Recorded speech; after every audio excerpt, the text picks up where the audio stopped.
Now on to our first item. What's the state of play in America?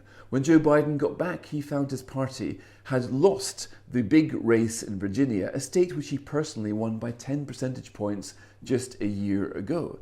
So Freddy Gray, in his cover piece, portrays Joe Biden as a fallen Superman lying in the beach. Is that fair? We talked to Jacob Heilbrunn, who joins me now from a Vietnamese cafe in Washington, D.C. And Freddie joins me from, well, upstairs in the office in London. Freddie, are you being a bit mean to Joe Biden? All presidents will lose midterm election. How bad is this, really? Well, I'm well aware that presidents can turn things around. I suppose the point of my piece is that the outlook is very grim for Biden on all fronts. It wasn't just Virginia last night. I mean, the Democratic Party are failing all over the country, and more broadly, his job approval rating is collapsing. Americans who think the country is on the wrong track are increasing. It's about 71% now. There's a general sense that the Biden presidency is a disaster, and it's quite serious for Biden because for a long time he just surfed off the fact that he wasn't Donald Trump and that he wasn't causing the sort of culture war aggravation that everybody thought that Trump caused. The trouble is now he seems to be leading over a country that doesn't know what it's doing, and that's a big problem for Biden. Jacob, you supported Joe Biden, as did most Spectator columnists who had a vote in the election. Are you feeling a bit disappointed now? It seems as if your man is beginning to lose the electoral coalition after just a few months. I think that, unfortunately, I can't disagree with Freddie as much as I normally would with my usual vigor. Come on, Jacob, you could try. I was expecting that Freddie would be gloating this morning. He's being fairly restrained, but there is much to gloat over. And I think the principal difficulties that Biden is experiencing are that he's not wholly master of his own fate. The ructions in Congress between the Democrats have turned into a psychodrama over these infrastructure and social spending bills. So Biden really has very little to show the electorate, and that certainly hamstrung Terry McAuliffe in the Virginia elections.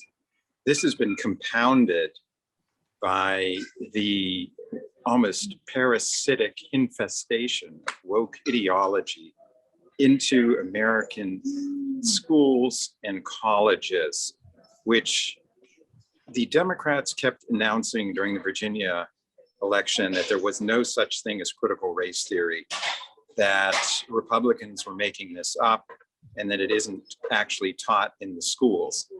Now, this is, I think, somewhat disingenuous. While it's true that this abstruse doctrine of critical race theory may not specifically be taught in the schools, it has become a code word or a broader term for both woke and cancel culture, which have become fairly pervasive in America. And in this regard, I think that Biden may need to have a Sister Souljah moment where he publicly divorces and emancipates himself from these ideologies. All right. But Freddie, this was supposed to be the great advantage of Joe Biden, wasn't it? He was too old to understand what woke meant, doesn't understand what any of his initials meant. But the strange thing is that in Virginia, critical race theory was not taught in any schools, and yet it absorbed a lot of the political conversation. So to some extent, do you think the Republicans are riding on a kind of false narrative here? They got away with it this time, talking about critical race theory as if it was a real thing in Virginia schools, but it wasn't. And maybe their luck might not hold for that much longer.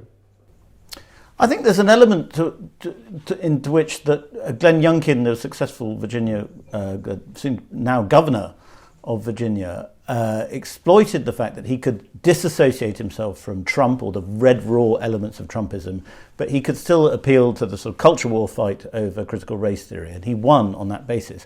I think a lot of party Republicans are perhaps getting a little bit overexcited about this, and they're saying we have a way out of Trumpism, in which we can sort of take the good bits, the successful bits of Trumpism electorally, and we can get rid of the nasty stuff that puts off most voters.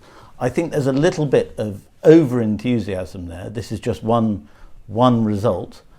But it definitely spells trouble for the Democrats because they are lumbered with Biden, who personally invested himself in this Virginia race and who ended up losing. And the fact that his intervention didn't just not help, it seemed to actually make the situation worse because his popularity is so bad.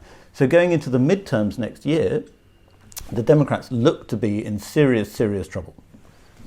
Jacob, when you look at who voted in Virginia, there's a very interesting pattern, a pattern that we hadn't really seen since Trump's first election in 2016. That is that the Democrat vote turned up as strongly as they thought, but the Republican vote turned up in even greater numbers, and it's where it turned up that matters. We're talking about the places outside the cities, the far stronger rural vote. In other words, it seems that the people who turned up for Trump in 2016, who didn't then show up in subsequent midterms, are for some reason coming back. So the Trump coalition is coming together at the same time that the Democrat coalition is falling apart, because we're hearing lots of civil war in Democrats. If you look at Buffalo and New York, you've got there a competition between two Democrats. One, a self-styled socialist Democrat, the first socialist leader there for like 50 years, who was taking on a centrist Democrat who there for one. So we're seeing civil war on the left, but cohesion on the right. Is that a fair analysis?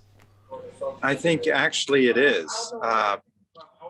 Not only was Youngkin able to mobilize the Republican Trump supporters, but he was also able to cut in deeply into the independent voters by appealing on issues of education and taxes.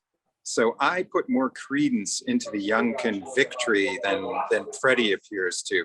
I think Youngkin does offer the Republican Party a winning formula for the midterm elections.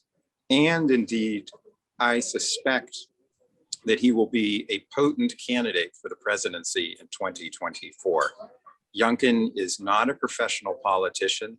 He is someone who is a highly successful businessman at the Carlyle Group.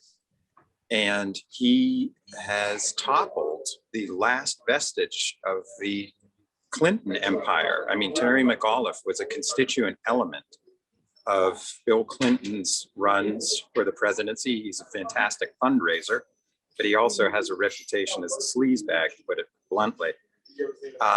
This is a tremendous victory for the Republicans today. They're also appeared to be on the verge of winning the governorship in New Jersey, which no one had even expected. That, to me, is more telling than the Virginia election.